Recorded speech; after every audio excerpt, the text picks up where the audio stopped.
وعلى آل إبراهيم إنك حميد مجيد. الصلاة والسلام عليك يا رسول الله. الصلاة والسلام عليك يا حبيب الله صلى الله عليه وسلم. اللہ رب العزت کا بے انتہا کرم ہے کہ عشاء کی نماز کے بعد ہمیں یہاں پر کچھ دیر آپ کے دوستوں کی یاد کی محفل سجانے کا موقع عطا فرمائے. سبحان اللہ سبحان یہ یادیں یوں ہی نہیں مل جاتی ہے. اللہ رب العزت دیکھتا ہے کہ دلوں کے اندر کس کے اندر کتنی عظمتیں ہیں. اس کے طفیل سے محفلوں کو عطا فرماتا ہے. بے شک. ہمارا یہاں آنا، ہمارا یہاں بیٹھنا اور ہمارا یہاں بیٹھ کر ذکر کرنا، اولیاء کا تذکرہ کرنا، یہ تو ہماری کوئی کمال نہیں ہے. یہ کمال ایسے ہے کہ وہ توفیق دے رہا ہے تو کمال ہے. ہم تو گندے ہیں، ہم تو اتنی گندگی کے اندر ہے کہ تو کسی اولیاء کے نام بھی نہیں لے سکتے، نہ ہم ان کے نام لیوا بھی نہیں کہہ سکتے. لیکن اس زمانے کے اندر، اس صدی کے اندر یہ کرم کیوں ہو رہا ہے؟ اس لیے ہو رہا ہے کیونکہ اولیاء اللہ نے نوازشوں کا کرم کھول کر رکھا ہوا ہے. ایسا کھول کر رکھا ہوا ہے کہ کئی زمانوں میں نہیں کھولا تھا. اس 15ویں صدی کے زمانے کے اندر ایسا کھول دیا ہے کہ شاید کبھی ایسا کھولا نہیں جائے گا. کیونکہ اولیاء جانتے ہیں کہ رب العالمین کے اگر ان کے قریب کرنا ہے اور رب العالمین کے غصے کو اگر ٹھنڈا کرنا ہے تو ان اولیاء کو ہی سامنے آنا پڑے گا. کیونکہ اولیاء ہی وہ ذاتیں ہیں جن کی وجہ سے اللہ تبارک و تعالیٰ اپنے غصے کو ٹھنڈا کرتا ہے. کہ ہمارے اعمال ایسے ہیں، کہ ہماری نمازیں ایسی ہیں، کہ ہمارے روزے ایسے ہیں، کہ روزمرہ کے معاملات ہمارے ایسے ہیں کہ رب العالمین کو ہم راضی کر سکتے ہیں. کہ ہمارے دلوں پہ ہاتھ رکھ کر ہم کہہ سکتے ہیں کہ ہمارے کوئی اعمال کام آنے والے نہیں ہیں. اگر اسی حالات میں اگر ہماری موت آ جائے، اگر ہم خبر میں پہنچ جائے، کیا رب العالمین اگر پوچھ لے کیا لے کر آیا ہے تو کیا بتائیں گے؟ نماز لے کر آیا تھا، قرآن لے کر آیا تھا، قرآن پڑھا تھا. کیا قبول ہوگا؟ گارنٹی ہے اس کی کوئی گارنٹی نہیں ہے کہ ہمارے اعمال قبول ہوں گے، نہ ہماری قرآن پڑھنا قبول ہوگا. ہاں یہ گارنٹی ضرور ہے کہ روزہ، نماز، زکوٰۃ اور حج جو کیا تھا وہ محبت میں کیا تھا، اولیاء اللہ کو چاہ کر کیا تھا، ان کی محبت میں کیا تھا تو اولیاء اللہ سنبھال لیں گے. اللہ رب العزت سے فرمائیں گے یہ میرے چاہنے والے تھے یا اللہ یہ میرے چاہنے والے تھے، تو اسے بخش دے، تو ان کے گناہوں کو معاف کر دے، ان کے اعمال کو قبول فرما لے. تو تب جا کر رب العالمین ان کے دوستوں کے طفیل سے اور ان کی برکت سے اپنے اعمال کو قبول فرمائیں گا. اور قبر کے اندر وہ جو اندھیرا گڑھا ہے نا، وہ روشنی والا گڑھا بنا دیں گے. کون بنائیں گے؟ اولیاء اللہ بنائیں گے. میرے پہاڑی شریف والے میرے آقا بنائیں گے، اور تاج الاولیاء میرے آقا بنائیں گے. آج جو یہ محفل سجی ہوئی ہے، میرے تاج الاولیاء رحمت رضوان میرے آقا کی نام لیوا محفل سجی ہوئی ہے. کون ہے تاج الاولیاء؟ قریب کے زمانے کے اولیاء ہے. کون؟ شہنشاہ ہفت اقلیم کے مالک. لیکن اپنی زندگی ایسی سادی گزاری آپ نے کہ اپنی زندگی میں کوئی اپنے اندر ایسی چیز نہیں دکھائی انسانیت کو کہ لوگ یہ کہے ارے یہ اولیاء ہے. سادی سیدھی زندگی تھی آپ کی. لوگ آپ کو مجذوب کہتے تھے، اور مجذوب کہتے بھی تھے تو آپ کو پاگل خانے میں بھی ڈالا گیا تھا. یہ اولیاء کی حکمتیں ہوتی ہیں. یہ اولیاء نوازنے کے راستے کو دیتے ہیں. وہاں جب پاگل خانے کو پہنچے تو پاگل خانے سے بھی جب نکلے تو کس کے ہاتھ پہ نکلے؟ ایک برادر وطن وہاں کا اس وقت کا حکمران تھا، تو حکمران کے دل میں ڈالی بات یہ اولیاء ڈالتے ہیں، ہر ایک کے دل کے اندر یہ بات ڈالتے ہیں کہ بھائی یہ پہچان ڈالتے ہیں، یہ پہچان یہ ڈالتے ہیں کہ وہ اولیاء ہے۔ یہ ہمارے اور آپ کے بس کی بات نہیں ہے کہ اولیاء کو پہچان سکے، یہ ہمارے دل اور ہمارے آنکھ اور ہماری جذباتیں نہیں پہچان سکتی اولیاء کی پہچان، کیونکہ اولیاء ہر زمانے میں موجود ہے اور ہر علاقے میں موجود ہے۔ ایسا نہیں ہے کہ اولیاء کا زمانہ چلا گیا، اولیاء کا زمانہ ہر وقت ہے۔ اس سرزمین پہ تا قیامت تک اولیاء آتے رہیں گے۔ جس طرح سے میرے آقا پہاڑی شریف والے آقا 800 سال پہلے تشریف لائے تھے، واللہ وہ زندہ ہے، ابھی بھی وہی زمانے میں ہم زندہ ہے بے شک، اور باحیات اولیاء بھی ابھی آپ کے اور ہمارے درمیان میں موجود ہے۔ تو 100 سال پہلے تاج الاولیاء میرے آقا جی کا زمانہ تھا، جب پتا چلا کہ اس زمانے کے حکمران کو کہ ایک مظلوم ہے جو پاگل خانے میں ہے، آپ گئے، پہنچے، وہاں پر پہنچ کر آپ کو گزارش کر آپ کے قدموں میں رکھ کر تاج الاولیاء آقا جی کے خدمت کی گزارش کی، اور تاج الاولیاء نے میرے آقا نے قبول فرمائی۔ اگر ظاہری طور پہ دیکھا جائے تو برادر وطن تھا وہ، یہ ایسے کیسے ہو سکتا ہے کہ برادر وطن کو قبول فرما لے؟ کہ اولیاء وہ ذاتیں ہیں کہ ان کے سامنے اولیاء جو ہے انسانیت کو دیکھتے ہیں، میرے مدینے والے آقا کی امت ہے وہ نظر سے دیکھتے ہیں، تو ساری انسانیت اور چند پرند جتنی مخلوق ہے سب کو نوازنے والے اولیاء کی ذات ہوتی ہے۔ تو اس کو توفیق عطا فرمائی اور اس کو پہچان بھی عطا فرمائی۔ تو جب پہچان دی میرے تاج الاولیاء آقا جی نے، تبھی تو پہچان سکا، خدمت کی، بھیک مانگ لی، قبول فرما لیا، زندگی بھر کے لیے قبول فرما لیا۔ آپ کو لے کر گیا آپ کی رہائش گاہ میں جو محل تھا، آپ جب تک وفات نہیں ہوئے وہیں پر رہتے تھے اور آپ کی خدمت رات و دن کیا کرتا تھا۔ وہ کیسی قسمت تھی اس راجا کی، سوچنے والی بات۔ ارے اولیاء کی خدمت مل گئی اس کو، کتنی بڑی عظمت والی چیز ہے۔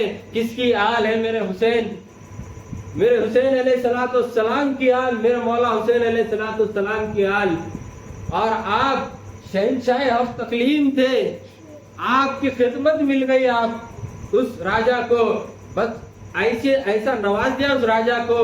آج بھی اگر ناگپور شریف کے اندر عرس مبارک اگر ہوتا ہے، اگر پہلے کوئی پرچم کشائی ہوتی ہے، اسی کی آل انہی کی آل کرتی ہے، وہی راجا کی آل کرتی ہے۔ شاہی سندل نکلتا ہے تو وہی آل نکالتی ہے، تا قیامت تک نواز دیا، نوازا گیا نہیں نوازا گیا۔ یہ اولیاء ہوتے ہیں، کہیں نہ کہیں بہانوں سے نواز دیتے ہیں، ان کے سامنے انسانیت ہوتی ہے۔ لیکن اس زمانے کے اندر جو مسلمان تھے، لوگ اعتراض کرتے تھے آپ کے اوپر، اور تاج الاولیاء فرماتے تھے کہ میرے جانے کے بعد یہ آئیں گے، یہ مجھے لینے آئیں گے، جب یہ آئیں گے مجھے دے دینا، میں یہیں رہوں گا۔ فرمایا وہ چھوٹا تاج باغ آج جو وہاں پر ہے نا، میرے تاج الاولیاء آج بھی وہی ہے، جو وعدہ کیا تھا راجا سے کہ میں یہیں رہوں گا، تو بے شک وہی ہے آپ۔ اگر کبھی موقع ملے وہاں حاضری کا، چھوٹے تاج باغ پہ اگر پہنچے تو وہی کیفیات ملیں گے وہاں پہ، جیسے میرے تاج الاولیاء میرے آقا وہاں موجود ہے۔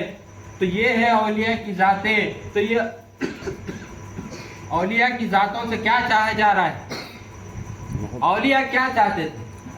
اولیاء چاہتے تھے، اولیاء انسانیت کو میرے مدینے والے آقا کی محبت کی خیرات دینا چاہتے تھے، وہی مقصد تھا ان کا۔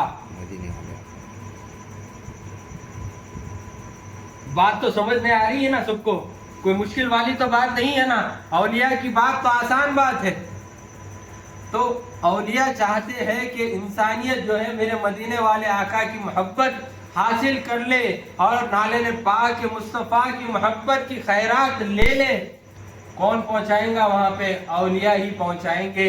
میرے پہاڑی شریف والے آقا 800 سال سے اس سرزمین پہ حیدرآباد کے اندر میرے مدینے والے آقا کی محبت کی خیرات ایسا لٹا رہے ہیں کہ یہاں دیکھو میرے مدینے والے آقا کی محبت ہے۔